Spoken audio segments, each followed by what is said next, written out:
Hey guys what's up. आज मैं आप लोगों के लिए साइंस का थर्ड चैप्टर 6 क्लास का लेकर आई हूँ, पदार्थों का पृथक्करण। अब तक की सीरीज़ में हमने 2 चैप्टर कंप्लीट किए हैं। यह मेरा थर्ड चैप्टर है साइंस के 6 क्लास का। इस चैप्टर को ख़त्म करने के बाद मैं कंटिन्यू इस चैप्टर्स के वीडियोस आपके लिए डालूँगी। जो भी आपको पॉइंट्स लगते हैं उनको मैं लास्ट में एक वीडियो सेशन में कवर करूँगी। इसके साथ ही ये मैं सारी बुक्स को इसलिए रीड कर रही हूँ ताकि इसके अंदर जो भी पॉइंट्स हैं वो आप एक बार समझ सकें। क्योंकि एनसीईआरटी की बुक्स या सीबीएसई की जो ये बुक्स होती हैं इनमें जो भी क्वेश्चंस होते हैं इन्हीं पैराग्राफ्स के पॉइंट्स में से लिए जाते हैं। तो आइए इस सेशन को मैं स्टार्ट करती हूँ। पदार्थों का पृथक्करण। हमारे दैनिक जीवन में हम ऐसे बहुत से उदाहरण देखते हैं जिनमें हम पदार्थों के किसी मिश्रण से पदार्थों को पृथक करते हुए चाय बनाते समय चाय की पत्ती को द्रव से या छलनी से द्वारा पृथक करते हैं। इसी तरह यहाँ पर हम चित्र में देख सकते हैं, फसल कटाई के बाद अनाज को भूसे से पृथक करने, मक्खन को पृथक करने के लिए दूध या दही का मंथन किया जाता है। रेशों से बीजों को पृथक करने के लिए हम कपास को ओटते हैं। कदाचित आपने नमकीन, दलिया या पोहा खाया होगा। यदि आपने यह पाया होगा कि इसमें मिर्च है तो खाने से पहले उन्हें सावधानीपूर्वक बाहर निकाल दिया होगा। कल्पना कीजिए कि एक टोकरी में आम और अमरूद हैं और आप इन्हें पृथक करने के लिए कहा गया है, तो क्या आप करेंगे?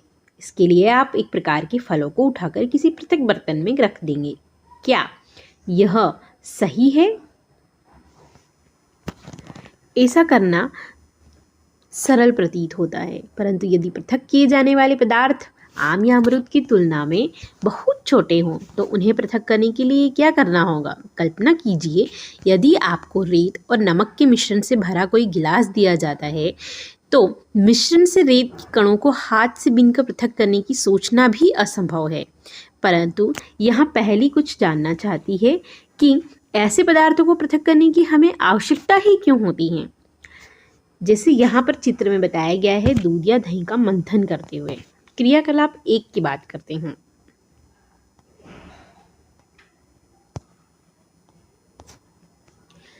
क्रियाकलाप 1 में हमें कुछ कॉलम दिए हुए हैं जहाँ पर अलग अलग पदार्थ पृथक्करण करते हुए बताए गए हैं। चावल से पत्थर को अलग करना, मक्खन प्राप्त करने के लिए दूध का मंथन, चाय की पत्तियों को पृथक करना। उसके पृथक्करण के लिए उद्देश्य दिए गए हैं और उनके अवयव दिए गए हैं। इस टेबल को जरूर ध्यान से देखिए। पृथक अवयव का हम क्या करते हैं या उद्देश्य कि हम क्यों पृथक करते हैं। जैसे कि अगर हम देखें तो कई बार अब हम देखते हैं किसी पदार्थ का उपयोग करने से पहले हम उसमें मिश्रित हानिकारक तथा अन्य उपयोगी पदार्थ को अलग करने की आवश्यकता होती है। कभी कभी हम उपयोगी पदार्थ को भी पृथक करते हैं जिनकी हमें अलग से उपयोग करने की आवश्यकता होती है। पृथक किए जाने वाले पदार्थों के कणों के अमाप अथवा द्रव्य भिन्न हो सकते हैं। ये पदार्थों की 3 आवश्यकताओं जैसे ठोस, द्रव और गैस में से कोई भी हो सकती हैं। इसलिए हम किन्हीं पदार्थों के ऐसे मिश्रण का पृथक्करण करते हैं जिनके गुणधर्म अत्यधिक भिन्न हों। पृथक्करण की विधियाँ। सबसे पहले हम पृथक्करण की हस्तचयन विधि के बारे में बात करेंगे। क्रियाकलाप 2 में हम देख सकते हैं कि दुकान से खरीदे गए अनाज का एक पैकेट कक्षा में लाएं। अब अनाज को कागज़ की शीट पर फैलाएं। क्या आप कागज़ पर एक ही प्रकार के अन्य कण पाते हैं? क्या इसमें पत्थर के टुकड़े, भूसी, टूटे हुए अन्य कण या खाद्य कण हैं?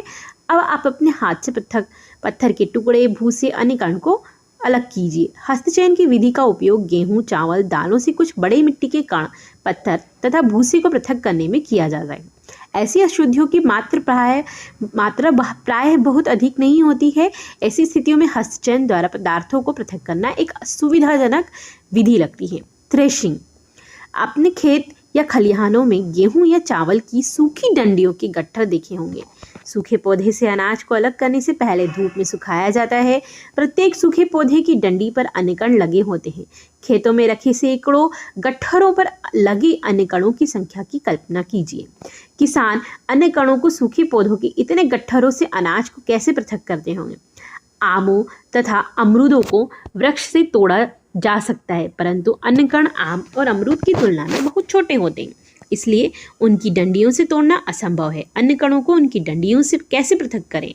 सूखे पौधों की डंडियों से अन्य कण या अनाज को पृथक करने के प्रक्रम को ही हम थ्रेशिंग कहते हैं। इस प्रक्रम में डंडियों को पीटकर अनाज अन्य कणों को या अनाज को पृथक किया जाता है। कभी कभी थ्रेशिंग का कार्य बेलों की सहायता से भी किया जाता है। अत्यधिक मात्रा के अन्य कणों को डंडियों से पृथक करने के लिए थ्रेशिंग मशीन का उपयोग भी किया जाता है। आइए अब हम निष्पादन क्रियाकलाप 3 की बात करते हैं। सूखे रेत तथा लकड़ी के बुरादे या सूखी पत्तियों के पाउडर का एक मिश्रण बनाइए। इस मिश्रण को किसी प्लेट अथवा समाचार पत्र के ऊपर रखिए। मिश्रण को ध्यान से देखिए, क्या आप दोनों अवयवों को आसानी से पृथक कर सकते हैं? क्या दोनों अवयवों के कण अमाप समान हैं? क्या हस्तचयन द्वारा इन अवयवों को पृथक करना संभव है? अब आप इस मिश्रण को खुले मैदान में ले जाइए तथा किसी ऊंचे समतल स्थान पर खड़े हो जाइए। मिश्रण को प्लेट में समाचार पत्र पर रखिए। जिस प्लेट या समाचार पत्र पर मिश्रण रखा है उसे पकड़कर हवा में कंधे की ऊंचाई तक ले जाएं और थोड़ा सा टेढ़ा कीजिए ताकि मिश्रण धीरे धीरे नीचे फिसले। क्या होता है? क्या दोनों अवयव रेत एवं बुरादे या सूखी पत्तियों का पाउडर एक ही स्थान पर गिरते हैं? क्या कोई अवयव ऐसा है जो वायु द्वारा दूर उड़कर गिरता है? क्या वायु मिश्रण के दोनों अवयवों को पृथक करने में सफल हुई है? किसी मिश्रण के अवयवों को इस प्रकार पृथक करने की विधि निष्पादन कहलाती है।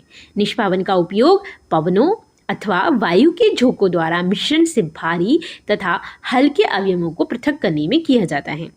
साधारणतया किसान इस विधि का उपयोग हल्की भूसे को भारी अन्य कणों से पृथक करने के लिए करते हैं। दोस्तों, ये क्रियाकलाप आपने अपने घरों में भी अपनी मम्मियों को करते हुए देखी होगी। अब हम भूसे के हल्के कण पवन के साथ उड़कर एकत्र हो जाते हैं, जबकि भारी अन्य कण पृथक होकर निष्पादन प्लेटफॉर्म के निकट एक ढेर बना लेते हैं। अलग हुए भूसे को पशुओं के चारे सहित अन्य कई प्रयोजनों में प्रयोग किया जाता है। अब हम बात करते हैं चालन की। कभी कभी हमें आटे से व्यंजन बनाने की इच्छा होती है। हमें इसमें उपस्थित चोकर अथवा अन्य अशुद्धियों को पृथक करने की आवश्यकता होती है। तब हम क्या करते हैं? इसके लिए हम चालनी या छन्नी का उपयोग करते हैं तथा उसमें आटा डालते हैं। आटे के छोटे कण चालनी के छिद्रों द्वारा निकल जाते हैं, जबकि बड़ी अशुद्धियां चालनी में रह जाती हैं। प्राय आटे की मिल में गेहूं को पीसने से पहले पत्थरों तथा भूसे जैसी अशुद्धियों को हटाया जाता है। साधारणतया गेहूं की बोरी को एक तिरछी चालनी पर डाला जाता है। चालन द्वारा पत्थर, डंडियां तथा भूसा जो निष्पादन या थ्रेशिंग के बाद गेहूं में रह जाते हैं को दूर किया जाता है। आपने इस प्रकार के बड़ी बड़ी चालनों को भवन निर्माण वाले स्थानों पर रेत से कंकड़ तथा पत्थर पृथक करने के लिए उपयोग में लाते हुए देखा होगा। अब हम बात करते हैं क्रियाकलाप 4 की। कक्षा में एक चलनी तथा थोड़ा सा आटा घर से लाएं। चालन द्वारा आटे से अशुद्धियों को पृथक करें। अब चाक का पाउडर बनाइए तथा उसको आटे के साथ मिलाएंगे। इस मिश्रण को चालन कीजिए। क्या हम चालन द्वारा चॉक, पाउडर या आटा पृथक कर सकते हैं? चालन विधि का उपयोग मिश्रण के 2 ऐसे अवयवों जिनकी अमापों में अंतर हो को पृथक करने में किया जाता है। अब हम अगले 3 प्रकार के मिश्रणों को अवयव अलग करना, पृथक्करण सीखेंगे। अवसादन, निस्तारण तथा निस्यंदन। कभी कभी मिश्रण के अवयवों को निष्पादन या हस्तचयन द्वारा पृथक करना संभव नहीं होता है। उदाहरण के लिए चावल, दाल में धूल, मिट्टी जैसे हल्के कण हो सकते हैं। चावल तथा दालों को पकाने से पहले इस प्रकार की अशुद्धियां कैसे पृथक करते हैं? प्रायः पकाने से पहले चावल या दालों को जल से धोया जाता है। जब आप चावल या दाल में जल डालते हैं और उन पर चिपकी हुई अशुद्धियां जैसे धूल के कण पृथक हो जाते हैं, ये अशुद्धियां जल में चली जाती हैं। अब सोचिए, बर्तन कौन डूबेगा, चावल या धूल? क्यों? क्या आपने देखा है कि बर्तन को थोड़ा सा टेढ़ा करके जल को बाहर गिराया जाता है? मिश्रण में जल मिलाने पर भारी अवयवों के नीचे तली में बैठे जाने पर प्रक्रम को अवसादन कहते हैं। अवसादन मिश्रण को बिना हिलाए जल को मिट्टी सहित उड़ेलने की क्रिया को निस्तारण कहते हैं। आइए अब हम ऐसे अन्य मिश्रणों का पता लगाते हैं जिसमें अवयवों को अवसादन तथा निस्तारण विधि द्वारा पृथक किया जा सकता है। यही सिद्धांत ऐसे द्रवों के मिश्रण को पृथक करने में उपयोग लाया जाता है जो आपस में मिश्रित नहीं होते। उदाहरण के लिए तेल और जल को उनके मिश्रण से इसी विधि द्वारा पृथक किया जाता है। यदि द्रव के ऐसे मिश्रणों को कुछ समय के लिए रखा रहने दिया जाए तो वे दोनों पृथक पृथक परतों में बढ़ जाते हैं। इसके बाद जो अवयव ऊपरी परत बनाता है उसे निस्तारण द्वारा पृथक कर सकते हैं। आइए फिर से ठोस द्रव के किसी मिश्रण पर विचार करें। चाय तैयार करने के बाद आप चाय की पत्ती पृथक करने के लिए क्या करते हैं? अक्सर आप चालनी या छन्नी का उपयोग करते हैं। आइए निस्तारण विधि का उपयोग करके देखें। इसके द्वारा कुछ सहायता मिलती है, परंतु क्या आपको चाय में कुछ पत्तियां अब भी मिलती है? अब चाय को एक छन्नी में डालकर दीजिए। क्या चाय की सारी पत्ती छन्नी में रह जाती है? इस प्रक्रम को निस्यंदन यानी फिल्टर कहना चाहते हैं या फिल्टर कहते हैं। अब सोचिए तैयार चाय से बनी चाय की पत्तियां पृथक करने में निस्तारण और निस्यंदन में से कौन सी विधि अच्छी है? अब हम बात करते हैं क्रियाकलाप 5 की। तालाब या नदी का पंकिल जल कीजिए। यदि यह न मिल सके तो एक गिलास जल में थोड़ा मिट्टी मिला दें। इसे आधे घंटे के लिए छोड़ दें। जल का सावधानीपूर्वक परीक्षण कीजिए तथा अपने परीक्षणों को लिखिए। क्या गिलास की तली में कुछ मिट्टी बैठ गई है? ऐसा क्यों हुआ है? इस प्रक्रम को आप क्या कहेंगे? अब जल को बिना हिलाए गिलास को थोड़ा तिरछा कीजिए। इस गिलास के ऊपर के जल को दूसरे गिलास में ओढ़िए। आप इस प्रक्रम को क्या कहेंगे? क्या दूसरे गिलास का जल अब भी पंकिल या भूरे रंग का है? अब इसका निस्यंदन कीजिए। क्या चाय वाली छन्नी ने यह कार्य किया? आइए कपड़े की सहायता से जल का निस्यंदन करने का प्रयास करते हैं। कपड़े के टुकड़े में बुने हुए तांगों के बीच में छोटे छोटे छिद्र या रंध्र होते हैं। कपड़े के इन्हीं छिद्रों का उपयोग फिल्टर या निस्यंदन के रूप में किया जाता है।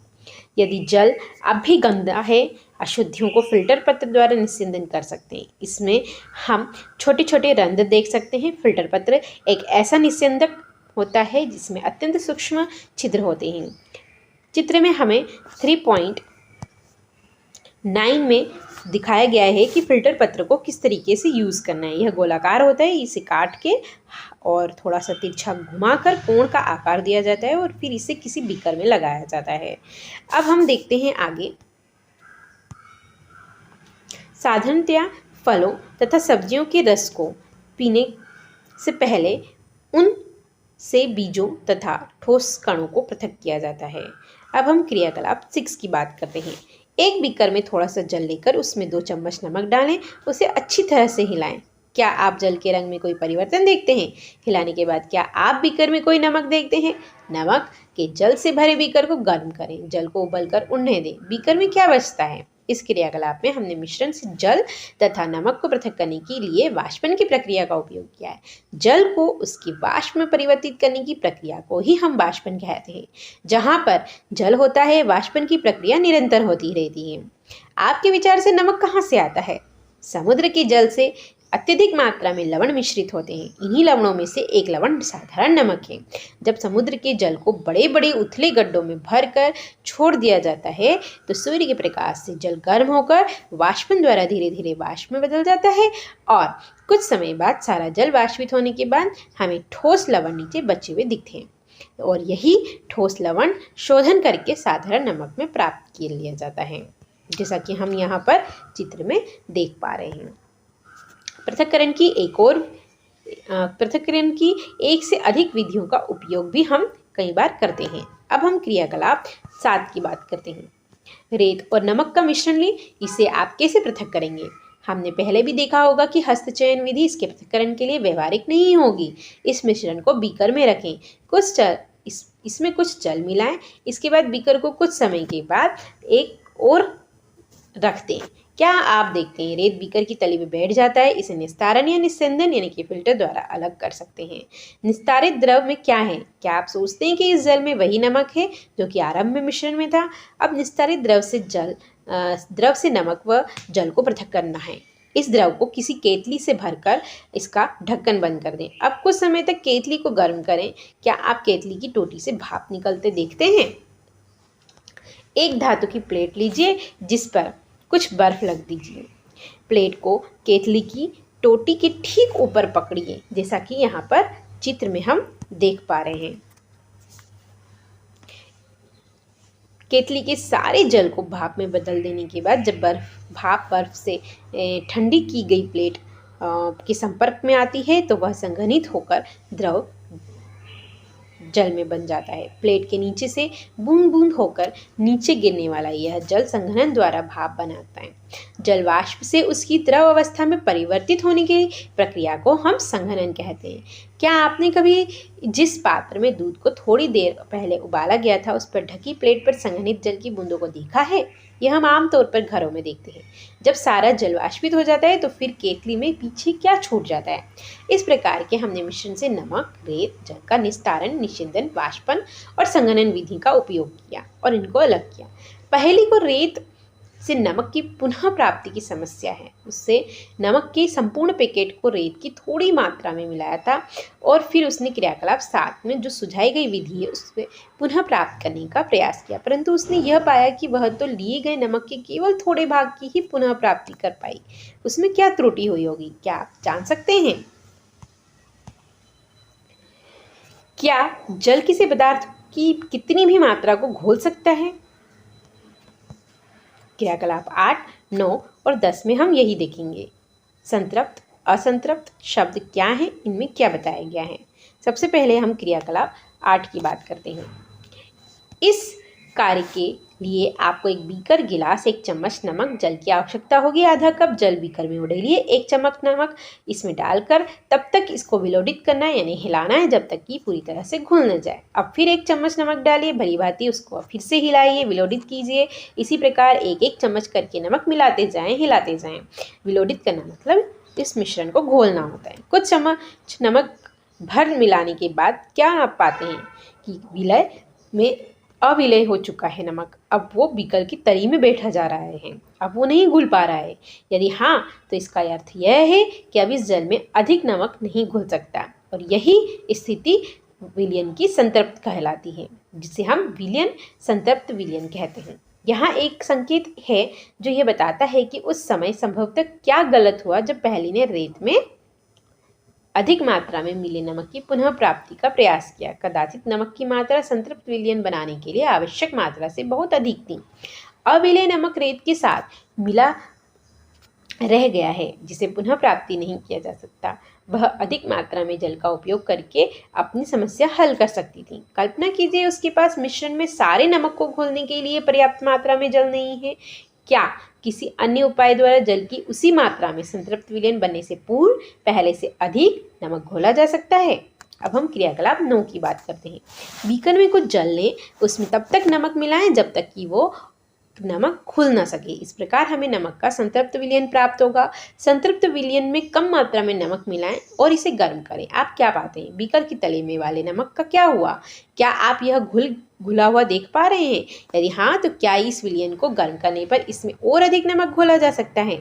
इस गर्म विलयन को ठंडा होने दीजिए। क्या बीकर की तली में नमक पुनः बैठा दिखाई देता है? यह क्रियाकलाप सुझाता है कि गर्म करने पर नमक की अधिक मात्रा घोली जा सकती है। अब हम क्रियाकलाप 10 की बात करते हैं। 2 गिलास लें, प्रत्येक में आधा कप पानी भरें, 1 गिलास में 1 चम्मच नमक मिलाएं और इस क्रियाकलाप को चीनी से दोहराएं। क्या आप इसको जल में विलय अन्य पदार्थों से भी दोहरा सकते हैं? अब हम 3.2 में इस सारणी में लिखते जाएंगे या जो भी जानकारी हमें प्राप्त होती है। हमने पदार्थों के पृथक्करण की कुछ विधियों के विषय में चर्चा की। इस अध्याय में प्रस्तुत पृथक्करण की विधियों का उपयोग विज्ञान प्रयोगशाला में भी किया जा सकता है। हमने यह भी देखा कि पदार्थ को द्रव में घोलने से विलयन बनता है। यदि विलयन में और पदार्थ घुल सके तो संतृप्त विलयन कहलाता है। इसी के बारे में हमने पदार्थ के पृथक्करण के साथ साथ मंथन, संघनन, निस्तारण, वाष्पन, निस्यंदन, हस्तचयन, संतृप्त विलयन, अवसादन, चालन, विलयन, थ्रेशिंग, निष्पावन जैसे शब्दों को पढ़ा और उनके अर्थों को जाना। इस चैप्टर को हम यहीं समाप्त करते हैं। नेक्स्ट वीडियो में मैं आपके लिए दूसरा चैप्टर लेकर आऊँगी। अब तक के लिए धन्यवाद। मेरे वीडियो को लाइक करें, सब्सक्राइब करें चैनल को और शेयर करें। धन्यवाद।